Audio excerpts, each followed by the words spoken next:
2023년 8월 2일 나누는 교회 수요 경건회를 시작하겠습니다.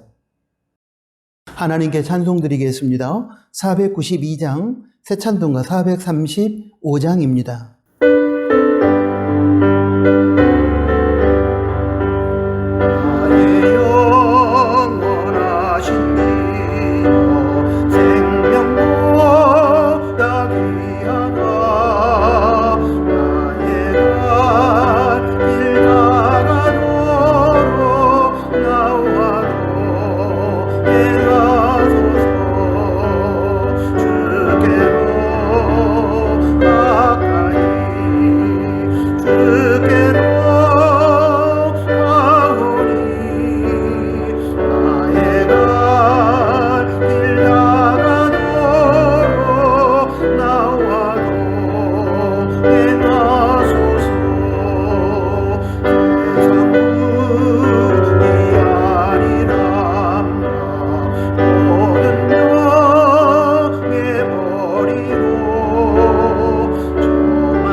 기도하겠습니다.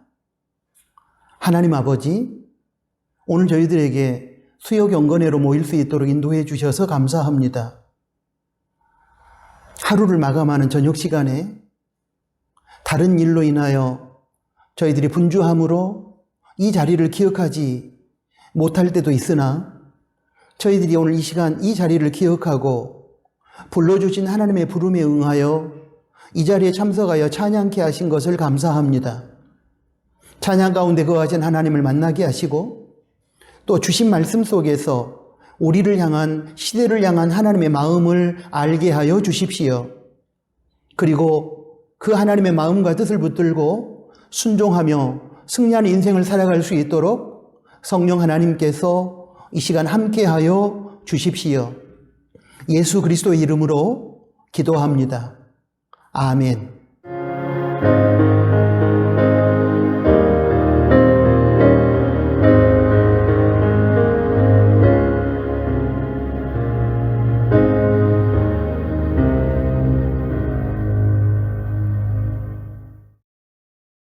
하나님의 말씀을 봉독합니다. 출애굽기 1장 1절부터 14절까지 말씀입니다. 야곱과 함께 각기 본속을 데리고 애굽에 이른 이스라엘 아들들의 이름은 이러하니 르우벤과 시므온과 레위와 유다와 이사갈과 스불론과 베냐민과 단과 납달리와 각과 아셀이요 이미 애굽에 있는 요셉까지 야곱의 혈속이 모두 70인이었더라. 요셉과 그의 모든 형제와 그 시대 사람은 다 죽었고 이스라엘 자손은 생육이 중다하고 번식하고 창성하고 심히 강대하여 온 땅에 가득하게 되었더라. 요셉을 알지 못하는 새 왕이 일어나서 애굽을 다스리더니 그가 그 신민에게 이르되 이 백성 이스라엘 자손이 우리보다 많고 강하도다. 자, 우리가 그들에게 대하여 지혜롭게 하자. 두렵건대 그들이 더 많게 되면 전쟁이 일어날 때 우리 대적과 합하여 우리와 싸우고 이 땅에서 갈까 하노라 하고, 감독들을 그들 위에 세우고 그들에게 무거운 짐을 지워 괴롭게 하여 그들로 바로를 위하여 국고성 비돔과 라암셋을 건축하게 하니라. 그런 학대를 받을수록 더욱 번식하고 장성하니 애굽 사람이 이스라엘 자손을 인하여 근심하여 이스라엘 자손의 역사를 엄하게 하여 고역으로 그들의 생활을 괴롭게 하니 곧 흙 이기기와 벽돌 굽기와 농사의 여러 가지 일이라. 그 시키는 역사가 다 엄하였더라. 아멘. 방금 봉독한 말씀을 중심으로 해서 오늘은 우연은 없습니다라는 제목의 하나님의 말씀을 듣겠습니다. 여러분, 우리가 인생을 살아가면서 만나는 모든 사건에는 다 하나님의 뜻이 있습니다. 결코 우연이란 없습니다. 성도는 실존적으로도 하나님을 인식하고 경험해야 하지만 역사 속에서도 경륜을 펼치시는 하나님을 인식하고 경험해야 합니다. 인간의 역사에 개입하시고 다스리시고 이끌어 가시는 하나님의 계획과 역사를 섭리라고 부릅니다. 하나님의 섭리에 의하여 이 땅의 역사는 진행되고 있습니다. 그러므로 우리가 살아가면서 경험하는 모든 사건들이 결코 우연히 일어난 것은 하나도 없습니다. 우리가 우둔해서 알지 못해서 그러는 것이지 실은 모두 다 하나님의 뜻 안에서 일어나는 것들입니다. 이런 점에서 기독교적 역사관은 섭리사관입니다. 세상의 우연사관과 배치되는 개념입니다. 섭리사관을 가지고 역사를 바라보고 살아가는 사람과 우연사관에 의하여 역사를 바라보고 살아가는 사람은 그러므로 근본적으로 다릅니다. 우리는 오늘 본문 속에서 크게 두 개의 사건을 만납니다. 한 사건은 야곱이 가나안 땅에서 큰 가뭄을 만나 흉년 때문에 고생하다가 자신의 자녀들을 데리고 가나안을 떠나서 애굽으로 이주한 사건입니다. 또 다른 사건은 애굽에서 행복하게 살다가 안주하고 있는데 갑자기 애굽의 왕조가 바뀌더니 이스라엘 백성들이 큰 고통을 겪게 된 사건입니다. 두 개의 사건은 과연 왜 일어난 것일까요? 우연일까요? 아닙니다. 하나님의 섭리 가운데 주어진 사건들입니다. 만약 우연이라고 한다면 이스라엘 백성들은 억울할 것입니다. 어떻게 이 현실을 받아들여야 할지 답을 찾지 못할 것입니다. 그러나 그러한 사건들 속에 하나님의 섭리가 숨어 있다면, 그 숨어 있는 하나님의 뜻을 찾을 수만 있다면 고난의 환경 속에서도 새로운 희망을 가질 수 있을 것입니다. 일어설 수 있는 용기를 갖게 될 것입니다. 어느 방향으로 나아갈 것인지에 대한 방향을 제시받을 것입니다. 가나안 땅에 큰 가뭄이 들어서 대흉년이 찾아왔습니다. 이것은 고난입니다. 그런데 여기에 하나님의 뜻이 있었습니다. 히브리 민족을 애굽으로 이주시켜 큰 민족을 이루려는 하나님의 뜻이 담겨 있었던 것입니다. 먼저 요셉을 애굽으로 보내어 국무총리가 되게 하시고 요셉으로 하여금 가뭄을 극복하게 하신 분도 하나님이셨습니다. 이스라엘 백성들을 곡창지대인 나일강 주변에서 굶주리지 않고 큰 나라, 큰 민족으로 세우기 위한 사전 작업을 하신 분도 역시 하나님이셨습니다. 이러한 하나님의 섭리를 모른다면 그저 가뭄이 원망스러웠을 것이고 고향 가나안을 떠나는 것이 절망으로 그들에게 받아들여졌을 것입니다. 히브리 사람들은 애굽으로 이주하여 이제 큰 민족을 이루고 편안하게 살아가는 부강한 백성들이 되었습니다. 그런데 갑자기 애굽에 쿠데타가 일어나서 새로운 왕조, 성경에는 요셉을 알지 못하는으로 표현되어 있습니다. 새로운 왕조가 정권을 장악했습니다. 그리고 새로운 왕조를 이룬 바로는 이스라엘 백성들을 핍박하기 시작합니다. 정치적인 목적 때문이었습니다. 이스라엘이 히브리 민족이 큰 민족을 이루었기 때문에 정치적으로 두려움을 느꼈기 때문입니다. 여러분, 이게 무슨 일입니까? 이제 살만하니 고난의 현실이 찾아온 것입니다. 여러분, 역시 이 사건도 우연이 아닙니다. 여기에도 하나님의 뜻이 담겨 있었습니다. 이것도 역시 하나님의 섭리 안에서 주어진 사건이었습니다. 이스라엘이 애굽에 온 이유는 큰 민족을 이루게 하기 위함이었습니다. 이제 그 목적은 달성되었습니다. 그러면 이제 이스라엘 백성들, 히브리 민족은 가나안으로 돌아가야 하는데 이스라엘 민족은 부강한 민족이 되어 평안한 삶을 살게 됨으로 인하여 고향에 돌아갈 생각을 잊어버렸습니다. 그래서 하나님께서 새로운 왕조 바로 왕을 통하여 히브리 민족 이스라엘 백성들을 핍박함으로 히브리 민족이 이스라엘 백성들이 스스로 고향으로 돌아가고 싶은 마음을 갖도록 하신 것입니다. 여러분, 이 사건에서도 볼 수 있듯이 결코 우연은 없습니다. 모든 것이 다 하나님의 섭리에 의하여 움직이는 것입니다. 이런 차원에서 볼 때에 우리가 당하는 고난에도 다 하나님의 뜻이 담겨 있습니다.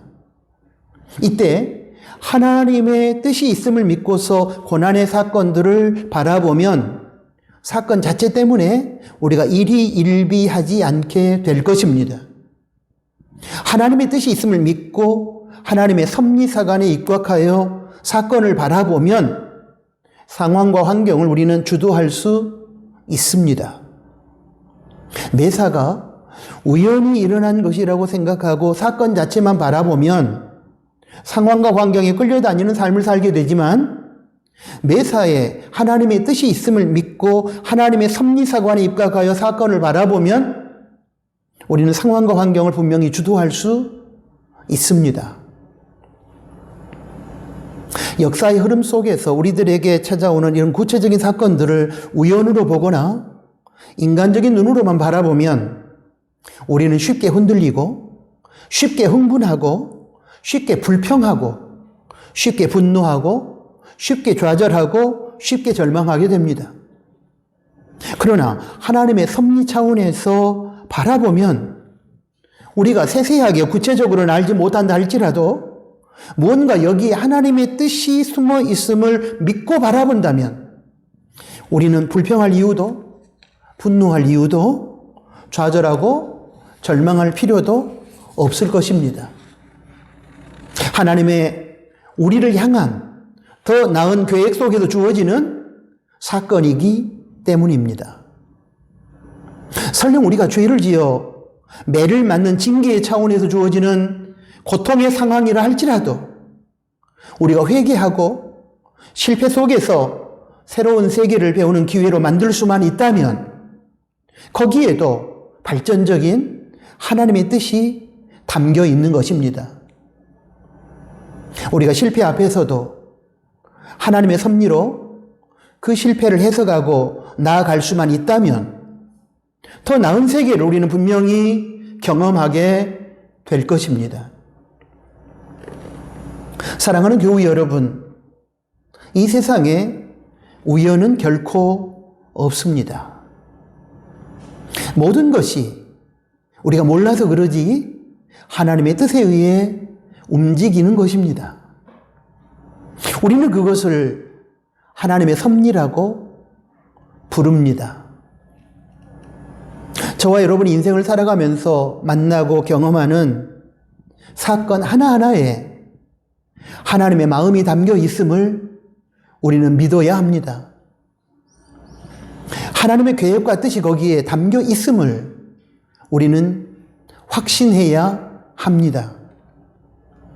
이제는 하나님의 마음, 하나님의 눈을 가지고 우리 각자에게 펼쳐진 역사를 바라볼 수 있기를 바랍니다. 그러면 실패 앞에서도 좌절하는 마음이 드는 것이 아니라 가슴을 뛰게 하는, 하나님께서 우리 인생을 이 고난 속에서 어떻게 이끌어 가실 것일까라는 기대감이 찾아올 것입니다. 하나님의 섭리의 시각에서 우리들의 인생에 찾아오는 모든 사건 하나하나를 바라보면서 낙심하고 절망할 것이 아니라 기대하는 마음으로 이 모든 현실을 헤쳐나가는 저와 여러분들이 될 수 있기를 주님의 이름으로 축복합니다. 아멘. 기도하겠습니다. 하나님 아버지, 주신 말씀을 감사합니다. 이스라엘 백성들을 큰 민족으로 이루시려고 가나안에서 애굽으로 이주케 하신 하나님, 그리고 이제 큰 민족을 이루었을 때 가나안으로 돌아가도록 하기 위하여 새로운 왕조 바로의 핍박을 통하여 그 동기부여를 하신 하나님, 그 하나님의 섭리를 저희들이 이 시간 배우고 아버지 하나님, 우리의 삶을 돌아볼 때에 고난의 현실 앞에서 불평하고 좌절하며 낙심했던 우리들의 모습을 봅니다. 모든 사건 하나하나에 이러한 놀라운 하나님의 뜻과 계획이 담겨 있음을 저희들이 오늘 설교를 통해서 다시 한번 깨닫게 되었으니, 저희가 인생을 살아가면서 만나는 모든 사건들 속에 하나님의 인도하심을 믿고 인간의 눈으로 우리들에게 주어진 삶을 바라보지 말고 하나님의 섭리의 시각으로 바라보면서 어떤 사건, 어떤 상황 속에서도 하나님께서 우리를 통해서 이루실 새로운 일들을 기대하면서 믿음으로 나가는 저희들의 삶이 되게 하여 주십시오. 어떤 고난의 현실이라 할지라도 여기에는 하나님의 뜻이 담겨 있음을 믿고 그 뜻을 기도하며 헤아리며 하나님의 이끄신 새로운 세계를 바라보며 믿음으로 담대하게 걸어가는 우리 나누는 가족들이 되게 하여 주십시오. 예수 그리스도의 이름으로 기도합니다. 아멘. 하나님께 찬송하겠습니다. 503장, 새 찬송가 373장입니다.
주님 가르쳐 주신 기도를 드리겠습니다.